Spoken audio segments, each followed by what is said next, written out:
Bab 14. Kekuatan kreatif pikiran. Anda telah mengetahui hingga sejauh ini bahwa pikiran merupakan aktivitas spiritual sehingga dilengkapi dengan kekuatan yang kreatif. Ini tidak berarti bahwa hanya sebagian pikiran saja yang bersifat kreatif. Semua pikiran itu kreatif. Melalui proses penyangkalan, prinsip yang sama bisa berjalan dengan cara yang negatif. Pikiran sadar dan bawah sadar hanyalah dua fase tindakan yang berkenaan dengan satu pikiran. Hubungan antara pikiran bawah sadar dengan pikiran sadar amatlah mirip dengan hubungan antara baling-baling dengan atmosfer. Tekanan sekecil apapun di atmosfer menyebabkan gerakan pada baling-baling. Demikian pula, pikiran sekecil apapun yang disimpan oleh pikiran sadar akan menghasilkan aksi di pikiran bawah sadar dengan proporsi yang sebanding dengan kedalaman perasaan yang menyertai pikiran serta intensitas yang mendasarinya. Maka, jika Anda menyangkal kondisi-kondisi yang tidak memuaskan, berarti Anda menarik kekuatan kreatif pikiran dari kondisi-kondisi ini. Anda menebas bagian akarnya, Anda menyedot vitalitasnya. Maka, jika Anda menyangkal kondisi-kondisi yang tidak memuaskan, berarti Anda menarik kekuatan kreatif pikiran dari kondisi-kondisi ini. Anda menebas bagian akarnya, Anda menyedot vitalitasnya. Ingatlah bahwa hukum pertumbuhan perlu mengatur setiap manifestasi di dunia objektif, sehingga penyangkalan kondisi-kondisi yang tidak memuaskan tidak akan menimbulkan perubahan instan. Sebuah tanaman masih bisa tetap terlihat beberapa saat setelah akarnya dipotong, tetapi lambat laun akan layu dan akhirnya lenyap. Maka, menarik pikiran Anda dari perenungan tentang kondisi-kondisi yang tidak memuaskan akan menghentikan kondisi-kondisi ini secara perlahan, tapi pasti. Anda akan melihat bahwa hal ini berlawanan dari yang biasanya kita lakukan secara alami. Maka, akibatnya pun berkebalikan dengan yang biasanya. Sebagian besar orang berkonsentrasi penuh pada kondisi-kondisi yang tidak memuaskan, yang berarti justru memberikan energi dan vitalitas pada kondisi itu sehingga bertumbuh subur. Energi universal yang merupakan asal mula semua gerak, cahaya, panas, dan warna tidak mengambil bagian di dalam akibat yang disebabkan oleh pembatasan. Energi universal melebihi segalanya. Substansi universal ini adalah sumber dari semua kekuatan, kearifan, dan kecerdasan. Mengenali kecerdasan ini berarti mengenalkan diri dengan kualitas mengetahui yang dimiliki oleh pikiran. Melalui kecerdasan ini, Anda bergerak pada substansi universal untuk menjalinkan hubungan yang serasi dengan urusan-urusan Anda. Inilah sesuatu yang belum pernah dicoba oleh guru ilmu fisika yang paling piawai sekalipun.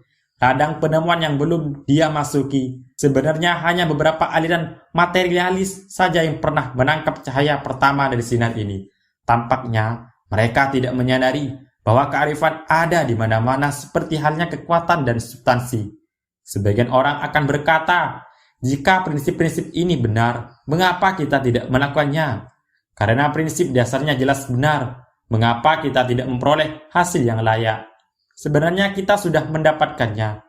Kita memperoleh hasil-hasil yang serupa dengan pemahaman kita tentang hukum itu dan kemampuan kita untuk menerapkannya secara benar. Kita tidak memperoleh hasil dari hukum-hukum kelistrikan sampai seseorang merumuskan hukum itu dan menunjukkan kepada kita bagaimana menggunakannya. Hal ini membuka hubungan yang sama sekali baru dengan lingkungan kita. Berbagai kemungkinan yang sebelumnya tak terbayangkan menjadi terbuka karena adanya serangkaian hukum yang teratur, yang terlibat secara alami di dalam sikap mental kita yang baru. Pikiran bersifat kreatif dan prinsip yang menjadi dasar hukum ini bersifat sempurna dan logis, serta melekat pada hakikat segala sesuatu. Tetapi, kekuatan kreatif ini tidak bermula di dalam individu, melainkan di dalam pikiran universal yang merupakan sumber semua energi dan substansi. Individu hanyalah saluran untuk distribusi energi ini. Individu adalah sarana yang digunakan oleh pikiran universal untuk menghasilkan berbagai kombinasi yang menghasilkan terbentuknya fenomena. Kita tahu bahwa para ilmuwan telah mengurai materi menjadi sekian banyak molekul. Molekul-molekul ini sudah diurai menjadi atom. Atom-atom menjadi elektron. Penemuan elektron di dalam tabung kaca vakum yang berisi terminal berisi krim yang terbuat dari logam keras menyimpulkan bahwa elektron-elektron ini mengisi semua ruang, bahwa mereka ada di mana-mana, dan bahwa mereka maha ada. Mereka memenuhi tubuh materi dan menempati keseluruhan dari apa yang kita sebut ruang kosong. Inilah substansi universal yang darinya segala sesuatu berasal. elektron akan selalu tetap menjadi elektron, kecuali jika diarahkan ke tujuan untuk digabungkan menjadi atom dan molekul. Dan pengarah ini adalah pikiran.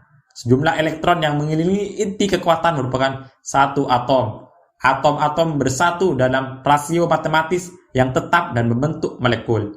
Lalu molekul-molekul ini saling menyatu untuk membentuk sekian banyak senyawa yang menyatu untuk membangun semesta.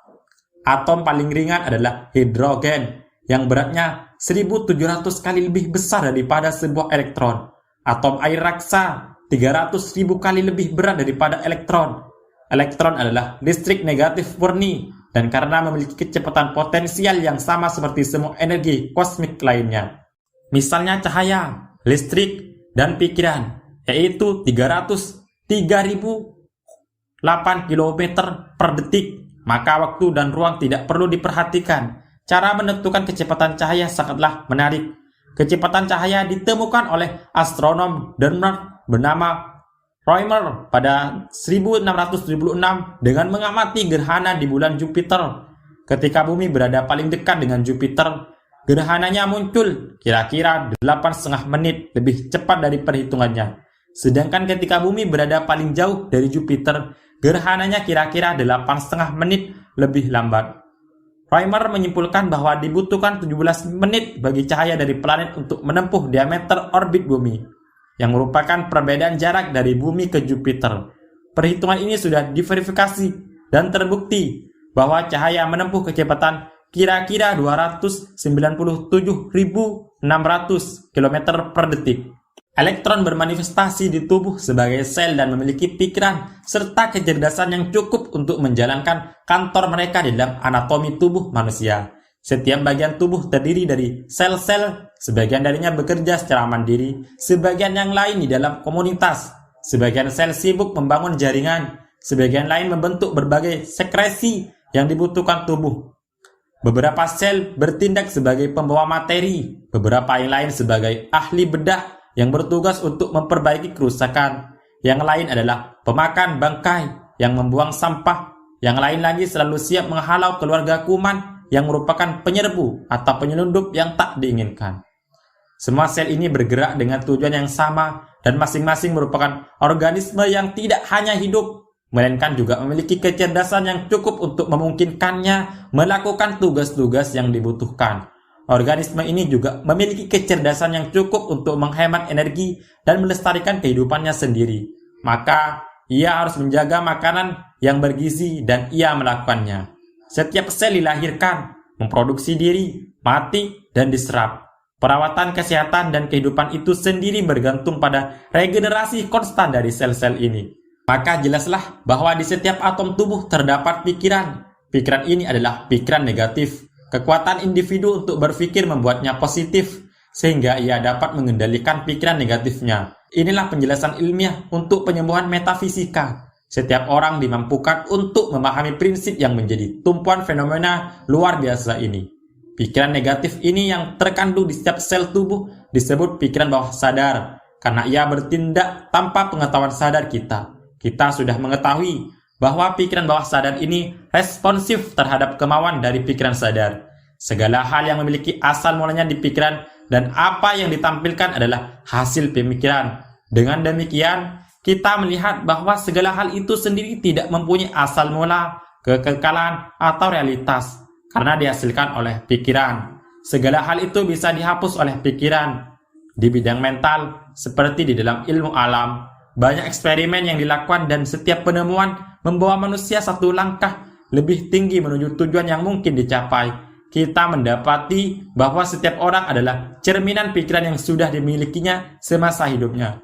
Hal ini tercetak di wajahnya, dibentuk rupanya, di wataknya, dan di lingkungannya.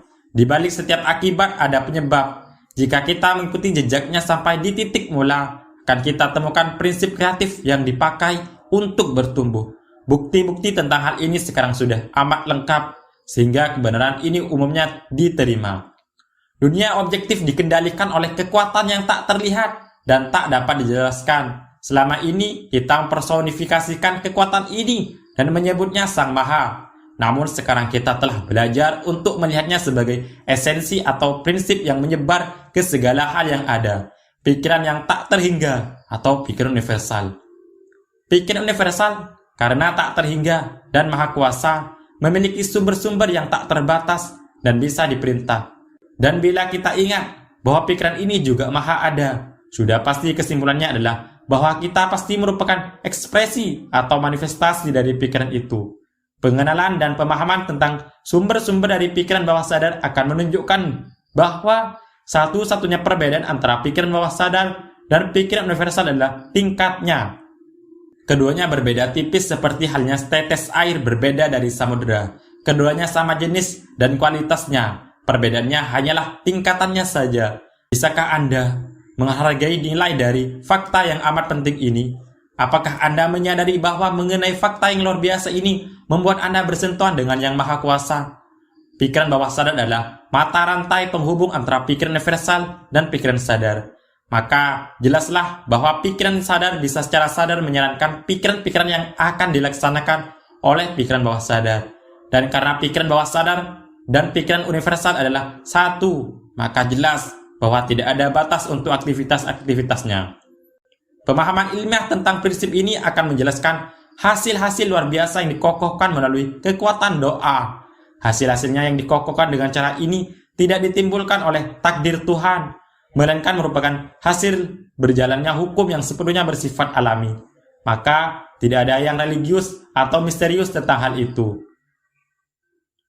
Tetapi ada banyak orang yang tidak siap memasuki disiplin yang diperlukan untuk berpikir benar, walaupun sudah jelas bahwa berpikir salah telah membuahkan kegagalan. Pikiran adalah satu-satunya realitas, kondisi-kondisi hanyalah manifestasi luarnya. Ketika pikiran berubah, semua kondisi materi atau kondisi luar pun harus berubah agar selaras dengan penciptaannya, yaitu pikiran. Tetapi pikiran itu harus dibuat amat jelas, mantap, pasti, tertentu, tak berubah. Anda tidak bisa mengambil satu langkah ke depan dan 2 langkah mundur. Anda juga tidak bisa menghabiskan 20 atau 30 tahun hidup. Anda membangun kondisi-kondisi negatif sebagai hasil dari pikiran-pikiran negatif, tetapi kemudian berharap untuk melihat semua itu lenyap sebagai hasil dari pikiran yang benar selama 15 atau 20 menit. Jika Anda masuki disiplin yang diperlukan untuk memunculkan perubahan radikal di dalam kehidupan Anda harus melakukannya dengan sengaja. Setelah memikirkan dan mempertimbangkannya, masak-masak, kemudian Anda tidak boleh membiarkan apapun ikut campur dengan keputusan Anda. Disiplin ini, perubahan pikiran-pikiran ini, sikap mental ini tidak hanya akan memberi Anda benda-benda misteri yang diperlukan untuk kesejahteraan tertinggi dan terbaik Anda, melainkan juga menghasilkan kondisi-kondisi kesejahteraan dan kesehatan pada umumnya. Jika Anda mengharapkan kondisi-kondisi yang harmonis di dalam kehidupan Anda harus mengembangkan sikap mental yang harmonis. Dunia luar diri Anda merupakan cermin dunia dalam diri Anda. Untuk latihan pada video kali ini, berkonsentrasilah pada harmoni. Bila saya mengatakan berkonsentrasi, yang saya maksudkan adalah segala sesuatu yang disiratkan oleh kata tersebut. Berkonsentrasilah penuh dan dengan jelas, sehingga yang Anda sadari hanyalah harmoni saja. Ingatlah, kita belajar dengan cara mempraktikkannya. Membaca pelajaran-pelajaran ini tidak akan membawa Anda kemana-mana. Di dalam penerapan praktiklah terkandung hasilnya.